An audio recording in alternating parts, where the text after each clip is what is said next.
It is the final channels and alongside SPV Graphics. Omukulu Bobby Wine ali mabega amitayimbwa oluvanyuma lw'okubanga olunaku olwaleero abadde atandika consultative meetings ze ng'Electoral Commission we yagiwandiikira n'agisaba era nemuwa olukusa. Entabwe evudde ku poliisi kuyimiriza lukuŋŋaana lwe ng'egamba alina ebintu bingi by'ataakoze.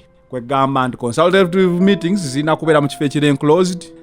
Zirina kubanga ziriko security biki ebyo poliisi abantu banaafukawo abantu banaakola ki ebyo byonna nga bagamba Bobby Wine teyabikoze. Kasooke tuwulira omukulu ono wa poliisi bw'annyonnyola. Whenever there is a function somewhere, the place is enclosed and there are some designated access entry points. There should be a walk-through at the entry point. If it was enclosed, there would be another access entry point. There would be a traffic plan guiding us on how the vehicles will move. But all those, the people power did not put it in place, but decided just to come and confront the police. For us as police, and in fact the disciplined police of the Uganda Police Force, who are mandated constitutionally to protect life and property of the Ugandans, we shall not allow the presence of people power supporters on this place because of the failure of the people power to fulfill the required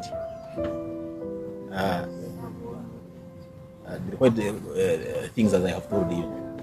The place you are most welcome, and as I told you, you cannot disassociate police from press, regardless to who has invited you, who have invited you. You can be invited by people power, but if you are an objective reporter, you exactly report what is right. You see the porousness of the area, very porous. Just see the porousness of the area. You see access control, nothing, no ambulance, no first aid, nothing. So please, that is the situation, and for that matter, they are not welcome to this event. Wabula baba people power bavuddeyo ne bagamba nti poliisi yebalemesezza oba security oba kaŋŋambe government yebalemesezza. Kigambibwa nti buli kifo kye bagenda ne batuukirira kebe woteeri kalibe essomero kebe kyaki ne bagituukirira nti munaye tusaba okukozesa ku promises izo zino nga security agents zigendayo nga zigamba abo mubamme. Ebintu no bino bizze bibeerawo ng'opposition ebyogera nnyo. Mujjukira Besigye ye ng'asasula obulango bwe ne bagamba TV eyo mbuto bukuba. Wasasula ku zi radio ne bamugamba muzeeyi kimasente zo tuzikuddiza. Bo balowooza nti government ebamazeeko eddembe ery'okupracticinga politics. Era ng'omukulu ono wa people power wannyonnyola. Twawandiikira poliisi mu budde ne tugitegeeza enteekateeka eno otasooka kuwandiikira Electoral Commission. Electoral Commission bwe twagiwandiikira n'etuddamu. Netubuulira biki bye tulina okugoberera era ne tumala ne tuwandiikira police. Bwe twawandiikira police negenda netiisatiisa nannyini kifo we twasooka okufuna ekifo ky'essomero oluvannyuma bwe twavaayo ne twamala okitegeera nti bamutiisizatiisiza nannyini ssomero n'atutuukirira. Nannyini ssomero yatutuukirira ne tukitegeera ne tugenda ne tulumba Father Maka kubanga ekifo kino kya kkanisa. Buli muntu yenna munnaddiini asembeza mu omuntu yenna kabe muzungu kabe mulugwala kabe muganda kabe muki kabe wa poliisi kabeera kubanga ffenna tugenda kusisinkana Katonda era ne batukwasa ekifo kino mu law. Bamala tukwasa ekifo kino tutegeeza nti tugenda kubeera wano.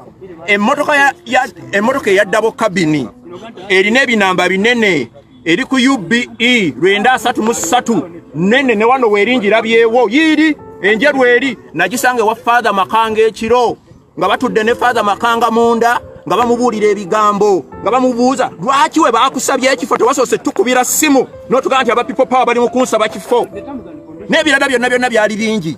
Kitegeeza ki nti bwe tumala okusaba ekifo nga bagenda babagamba ekiro bagenda okulaba nti kino ekifo kiri open kya public nga tebalina ngeri gye bayinza mutiisatiisa munabaganze sejjusa. Kati njagala okubategeeza bannayuganda mwenna ku luno lwakoogooma tuli bamalirivu era tugenda kuteekateeka president yaddako waali era bano bonna bemulabye wano bannaffe bantu baffe bakozi baffe era bagenda kukola naffe ebiragiro bagenda kuba babijjanga odeva wa Honorable Kyagulanyi His Excellency Honorable Kyagulanyi kuno lwakoogooma kagwakeke tonye mu ttaka yenze malimbo kifuba kiwunya masanyi kati analysis yange simanyi consultative meetings yandizikoze atya Bobi Wine. I feel people power erinokola mobilization ku ground nekola consultative meetings zaayo nga teziriiko bana mawulire olw'okuba nti buli we banagamba tugenda wano of course operatives za security zijja genda zistopinge ekyo kye baagala okukola.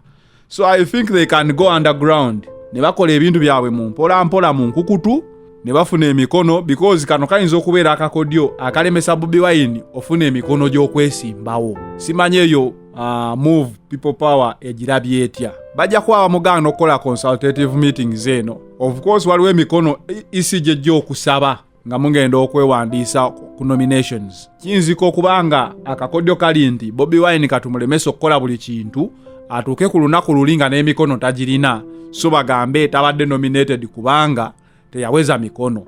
So I think people power should go underground efune emikono mu mpola, meeting ekole entonotono mu bantu. Kiba beta okusinga okulwanagana ne poliisi buli kadde. Senga basobola okugamba abantu 150 we batyo ne bagenda nga batambula. Ate abo abantu omuntu gw'osisinkanye muntu ku muntu. It is very easy to convince someone nga omusisinkanye ku personal basis than kurare. I know what people power wants. Yagala kulaga nti tulina abantu bangi. Kituufu abantu bo gye bali bo bangi. Naye security tegenda kukkiriza lunaku na lumu people power kuba rare enene esinge ey'omukulu atambula. Kijja kulabikawo be ku mawulire okusinziira ku bo. Kakiba beta go underground, funa emikono, funa points, kola manifesto. Olunaku lwa campaign we lunaatuuka overwhelm them with popularity. Kuba ate mu campaign tebasobola kugaana kuba balina n'okuwa security. Bana abantu bawasanga nga secretly oba underground n'obafuna bonna bajja kuvaayo ku olwo olunaku. Nze ndowooza ke kakodyo Honorable Kyagulanyi ke yandikozeseza. It is the final channel, Zanera alongside SPV Graphics. Tukugamba nti interviews zino zikuleetebwa AFCloud. AFCloud ye app yoyinza ofuna ku simu yo okwongera ofuna programs ennyingi ng'omupiira, mizannyo, mawulire gano ge tukuwa, tugenda kuba tukolagana nabo. App eyo funa okulanga ogifuna. It is the final channel, Zanera alongside SPV Graphics. We out.